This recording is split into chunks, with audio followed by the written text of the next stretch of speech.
A grotesque creature that looked like something straight out of Venom was about to launch an attack on the crowd when magical ropes suddenly wrapped around it, holding it tight. The newcomer was none other than Dr. Strange himself. He immediately engaged the monster in fierce combat, while unnoticed by everyone.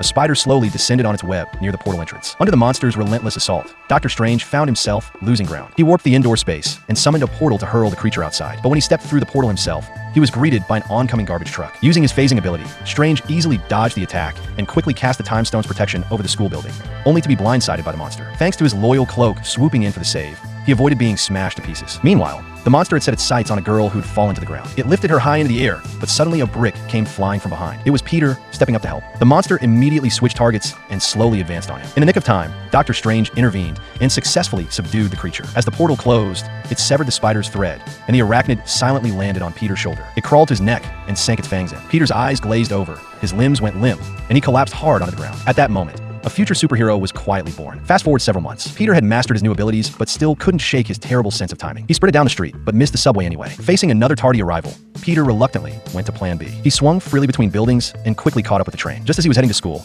he heard cries for help. He swooped down to save a kid in green who was cornered, bringing him to an alley. But the thugs weren't giving up. They started live streaming, documenting their street antics, and moved in on Peter. These punks were no match for him though. Within a few rounds, they were all down for the count. The kid kept thanking Spider-Man for his help, but Peter was clearly still getting used to the whole superhero thing. He got so flustered he could barely get his words out, then quickly swung away on his webs. And inevitably, he was late to class again.